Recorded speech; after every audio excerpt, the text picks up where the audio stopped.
You want them to feel it, don't you?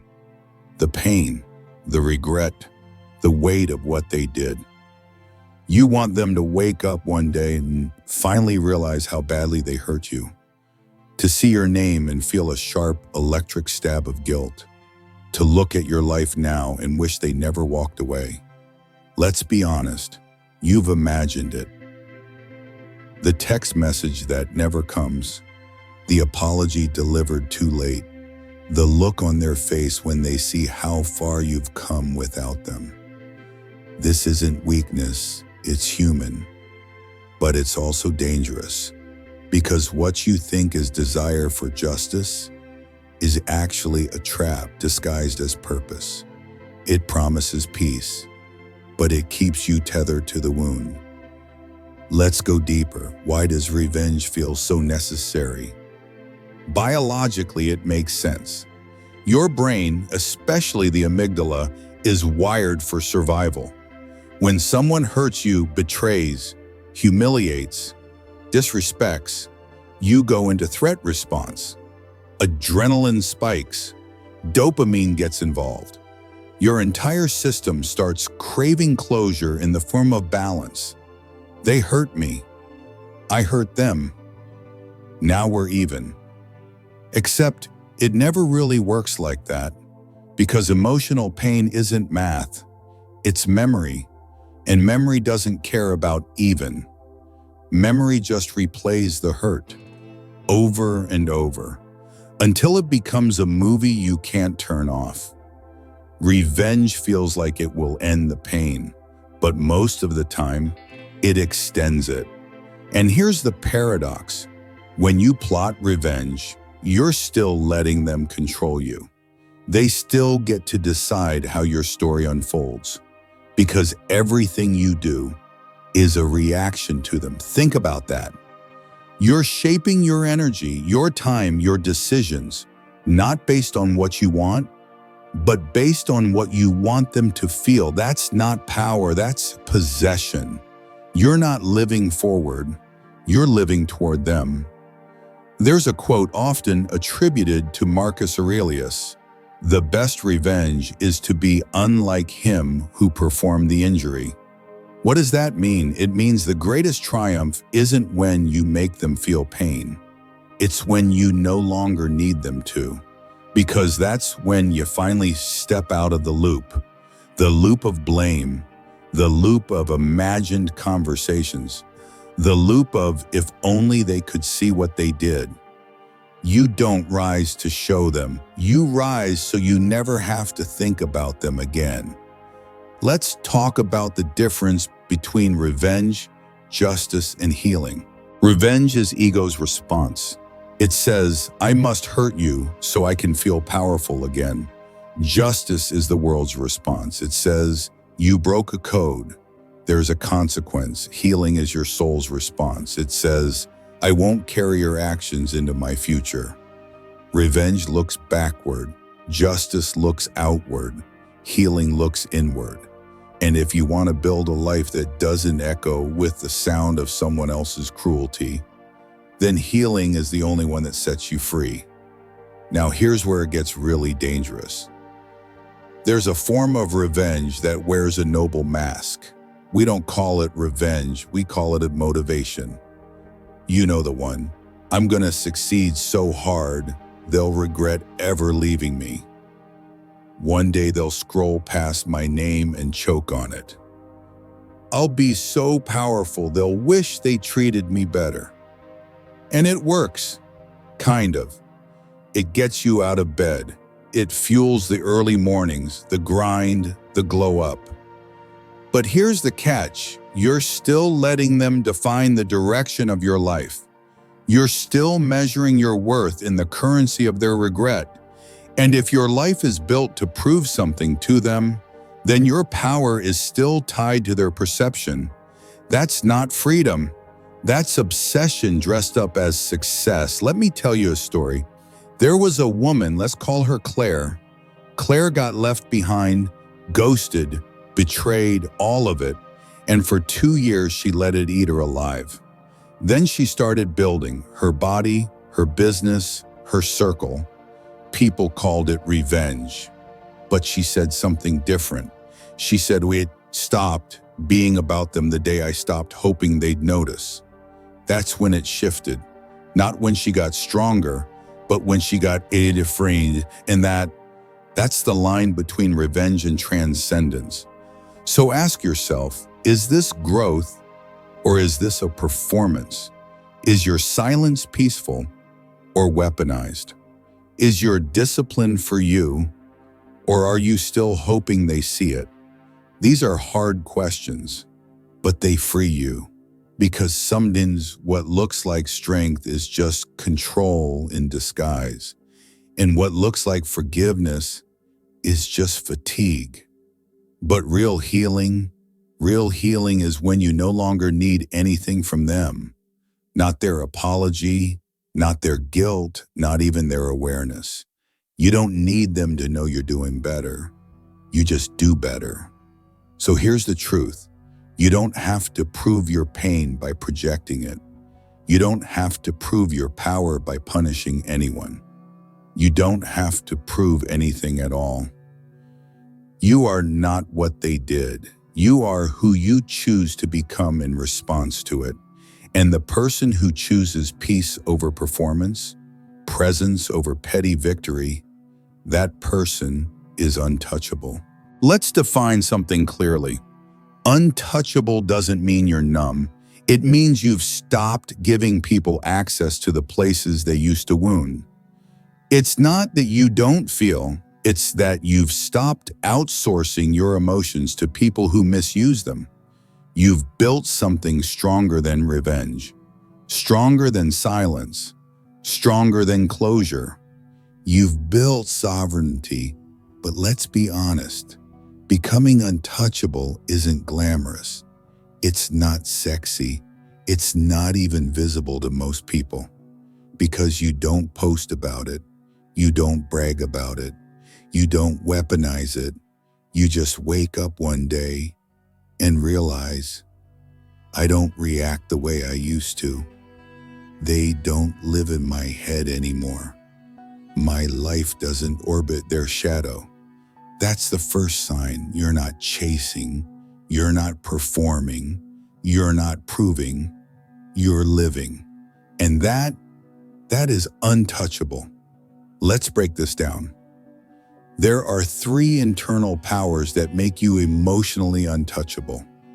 1. Self-regulation. You control the inner temperature. Revenge wants you hot, boiling, ready to react.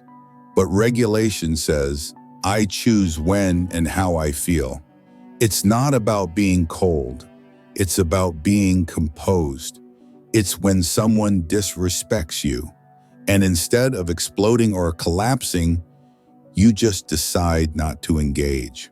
Not because you're afraid, but because you've trained your nervous system not to hand over the steering wheel. You don't need to clap back. You don't need to win the argument. You just don't show up to the game anymore. 2. Self-definition. You decide who you are. They said you were difficult, dramatic, sensitive, cold. They said you changed, that you weren't enough, or maybe too much. Fine, let them talk. You don't argue with people who confuse access with ownership. You define yourself through embodiment, not defense. And that means you don't explain your growth, you live it. You become so stable in your identity that even when someone questions you, the question dies in the silence, because what's understood doesn't have to be defended. 3. Self-direction. You write your own story. They might have been the chapter that hurt, but you're the author now, and every time you show up for your healing, every time you choose your morning walk over doom scrolling, every time you say no to drama and yes to peace, you're turning the page. You're not driven by proving anything anymore. You're driven by becoming someone you admire. And guess what? That scares people who thought they broke you, because they expected revenge. They expected collapse. They expected the version of you that kept explaining. But you didn't fold. You reauthored yourself. Quietly, steadily, entirely. But let's pause here, because there's a trap most people fall into on this journey. They think glowing up means getting back at someone, that becoming powerful is just a silent form of revenge. So they work out, build wealth, launch businesses, all while secretly hoping that one day they'll see it. And yeah, maybe they will. Maybe they'll look you up. Maybe they'll feel that pinch of regret. But if that's what you're waiting for, you're still not free, because your life is still about them. And that's not untouchable. That's just success in a cage. Here's the shift. The real glow up isn't when they see you winning. It's when you forget they existed in the first place, not with bitterness, but with neutrality, with calm. You see a photo of them and your chest doesn't tighten. You hear their name and your heart doesn't race. You drive past that street and your breath stays steady. That's what freedom looks like. It doesn't sparkle. It doesn't shout. It breathes. Let me tell you a story. There was a man, we'll call him Jonah. Jonah went through hell, betrayal, public failure, mockery. And for a while, he did what we all do. He fantasized about making a comeback so loud it would silence the room. But something shifted. He started going inward. Therapy, solitude, spiritual study, sweat and stillness.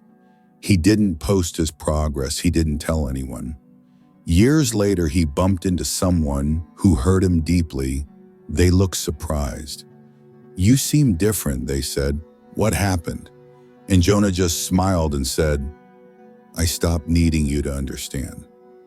That was it. No sarcasm, no edge, just peace. That's untouchable. So how do you get there? How do you become that version of you? Not a fantasy, not a flex, but someone who truly can't be shaken, can't be baited, can't be broken.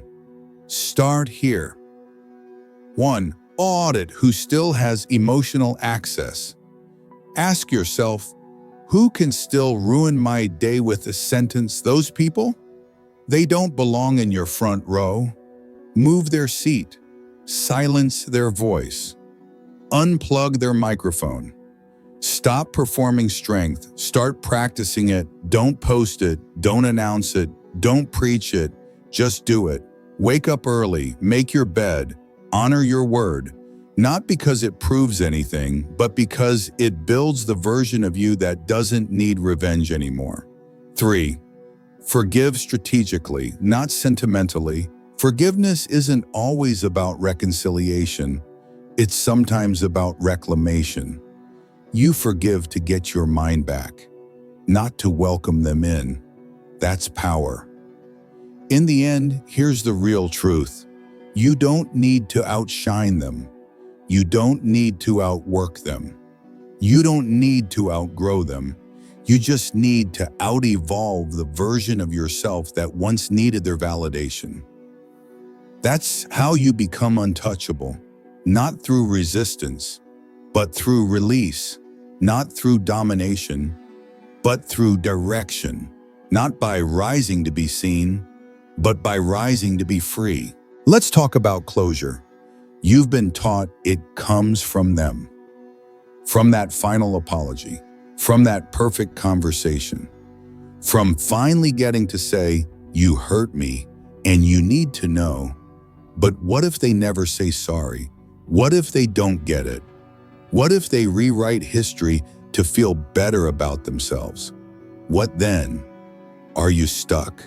Are you frozen in time until they validate your pain? No, because here's the truth. Closure isn't given. It's created by you, for you, with or without their awareness. You don't need a courtroom moment. You don't need the final word. You don't even need to be understood. You just need this. I know what happened. I know what it cost me, and I choose not to carry it anymore. That's it. That's closure.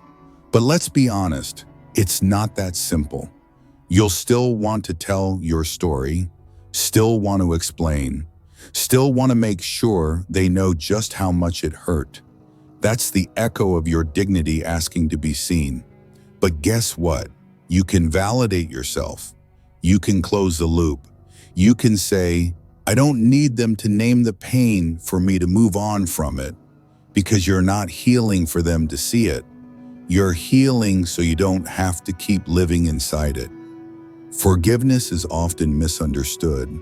People think it means excusing the behavior, letting them back in, waving away the damage. It doesn't. Forgiveness is not approval. It's not amnesia. It's not reconciliation. Forgiveness is strategic. It's the quiet decision to stop bleeding for what someone else refused to fix. It says, I won't let your wound write my story anymore. It says, you don't deserve a second chance, but I deserve a second peace. That's the kind of forgiveness Stoicism honors. Not the kind that erases pain, but the kind that reclaims power. The Stoics believed that we can't control what others do, only what we do with what they did. We can't control the pain, but we can shape the meaning. Seneca said, often we suffer more in imagination than in reality, meaning the mental replay is often worse than the actual event. So forgiveness, real forgiveness, is about cutting the replay tape. It's saying, this happened, it was real, but it doesn't get to play in my mind like a rerun I didn't subscribe to. Let me show you what self-made closure looks like. It's not loud. It doesn't come with fireworks. It looks like you walking away from conversations that feel like circles. You deleting that draft you almost sent. You not explaining yourself one more time. You leaving the group chat. You finally changing the locks they thought they'd always have keys to. It's boring from the outside, but on the inside, it's the sound of a door clicking shut and silence flooding in like grace. Let me tell you a story. Her name was Adriana. She waited 2 years for her ex to admit what he did. She'd crafted the speech. She'd written the letters. She had screenshots, evidence, therapy notes. Then one day she walked past a mirror and realized she hadn't looked at herself in a long time. She'd been facing the past for so long, she forgot what it meant to walk forward. So she made a new kind of plan. Not for confrontation, but for restoration. She lit a candle, burned the letters, whispered, I release this. And for the first time, she didn't cry for what was lost. She smiled for what could now begin. That's the moment, the shift, when you stop begging the past to explain itself, and you start building a life that no longer requires explanation. Here's a question. Who are you becoming when you're no longer defined by what they did? Because the day you stop circling your pain is the day you start circling your potential. That's not spiritual fluff. That's biology, philosophy, and soul work all agreeing. You are not here to be a vessel for vengeance.